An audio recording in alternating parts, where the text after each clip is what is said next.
Hey, welcome back guys. Today I'm here again showing you exactly what real trading looks like. Real trading, not the WWE overcomplicated nonsense you see out there nowadays just to get some clicks and sales. This is true trading. Today I'm going to break it down to you once again. This is my systematic, backed by data approach to trading. It repeats every single time. That repeating phenomenon though just so happened today to be performing inside of a highly manipulated market, which is why I risked what I risked here, what you see on the board right now. So with that said, we're going to start from the hourly time frame and make our way back down to this 1 minute chart to give you a fully comprehensive guide on how I was able to take this trade. So that way, next time you see this exact phenomenon in the market, you're going to catch it with me easily and, obviously make money. So the hourly time frame right now is a very, very, very crucial aspect to this trade. And Rosso and a couple other guys that were asking what I was looking for, I believe this is definitely going to clear up any confusion and as to why I took the trade when I did, okay? First and foremost, right, I mean, the market is like ridiculously bearish the entire day, right? My model just simply did not perform in this downtrend here. Trendline traders, breakout artists, whatever the case is, were they making money? Probably. That's fine with me. I'm going to let them have their moment. I'm going to wait for mine, which I eventually did get that. So I just let this pass by. My edge is not in there. I'll let the high resistance do its thing. And I'm not going to try and catch the bottom until we reach some type of key level like this right here. This right here, if you look on your monthly chart, you'll see that we came down and we swept this January old monthly low. And then this was also a December monthly low. So old monthly lows are very, very key lows in the market that generally offer Model 3s offer them. Just like weekly highs and lows, daily highs and lows, you get the point. So the fact that we came down and swept such a key low, that's when I'm beginning to really start hunting to potentially go against that bearish grain we had today and obviously buy the market. That's when I begin to look for exactly what I'm about to show you on this hourly chart once we tag that key level. All right, especially, this is a really good tool, but especially when it's a highly manipulated market and it's a little bit of uncertainty and I want to wait for that extra confirmation, I'm going to wait for this right here. I want this hourly chart to prove to me and cement a swing low. This is a very, very simple mechanic that I've learned many years ago, but it's really effective, okay? I'm not going to try and pick the Model 3 until we absolutely cement a hourly, specifically hourly time frame, swing low in the market off of a key level. That's why this swing low even matters, because again, we deliver the key level, then there's a swing low formation on the hourly, meaning very simply just an hourly low created here, higher hourly low to the right with 1 p.m. and then a higher hourly low to the left. Swing low in the market now exactly when 2 p.m. opens up. That's why I told you guys I was waiting for 2 p.m. today. As soon as 2 p.m. opens up, that's immediately cementing in stone this swing low now for sure. So that's when 2 p.m., you getting it now? I'm going to look to get aggressive in the market. So from there, going down to my 15-minute time frame, obviously we have a trend line buildup. So pretty obvious grain to attack. On the 5-minute chart, it's even more prominent. We have that obviousness in price, right? Highs generated here, lower high, lower high, lower high, lower high. Classic trend line buildup. This is what I like to target every single time. Now, this specific high here, why is this the model number 3 target? Well, first of all, it's the lowest hanging fruit high in the market, and that's where you're really going to want to target, especially when you're going against a really bearish grain. Okay, but also if you pull your fib from the high that actually created the huge down move into the low, that's right here, you're going to find, oh, what's the first high above midpoint of the dealing range? Right here. So it's going to be your systematic model number 3 target right there, where you're going to want to take majority of your profits off. Sometimes you can hold a runner, but majority of the time you want to get your payment at the model 3 target, okay?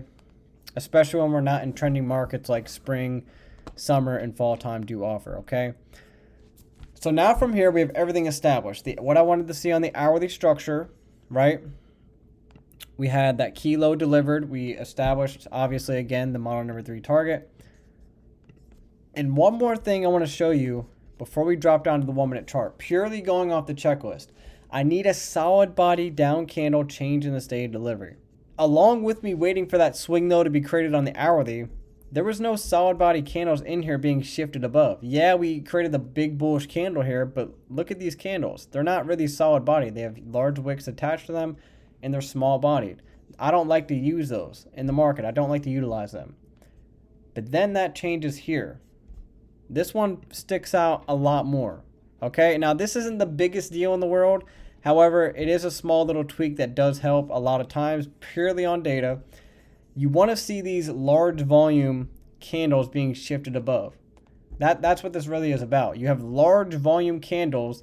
How do you know they're large volume? These large bodies. We poke above that opening price.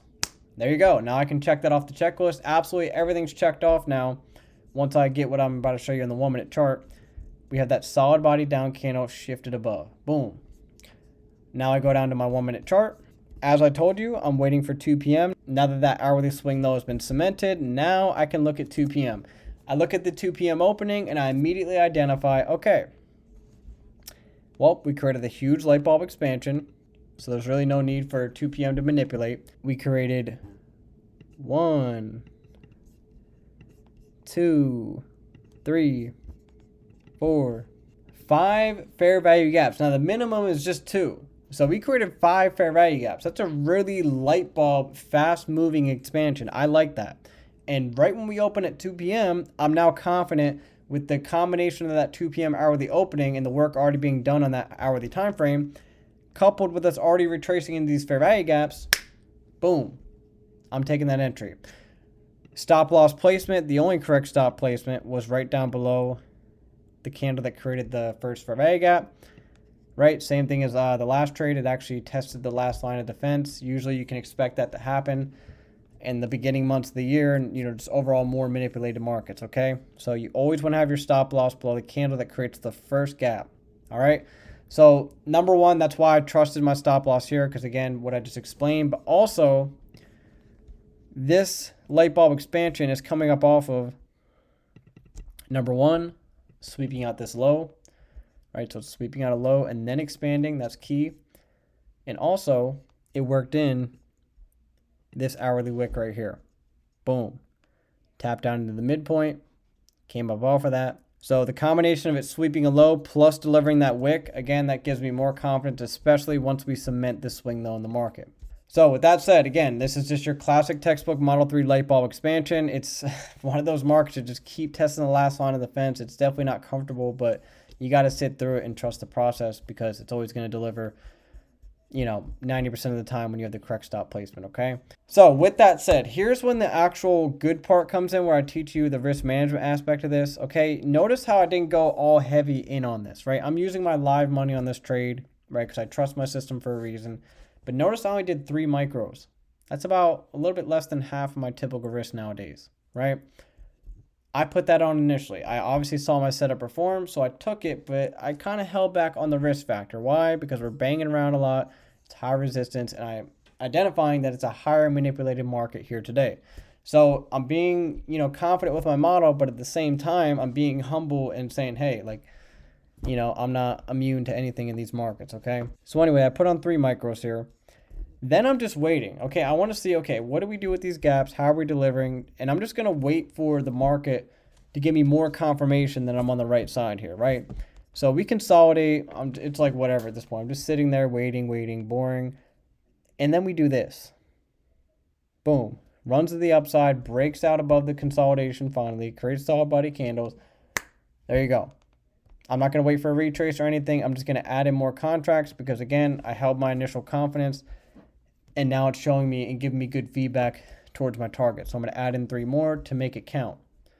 Whenever I added 3 more, I was up in profit now at that point, right? So I was able to comfortably put my stop loss below this swing low right here. So I was just adjusting my stop loss a little bit, cutting risk, only because this leg already tested the last line of the fence. So if it's a good trade, no need to come back down there. So I was comfortable by just cutting my risk a little bit as I added in more. And then we rose up. Boom. We get pretty close to the target now at this point with this nice rally. So at that point, I just moved my stop loss down below this low.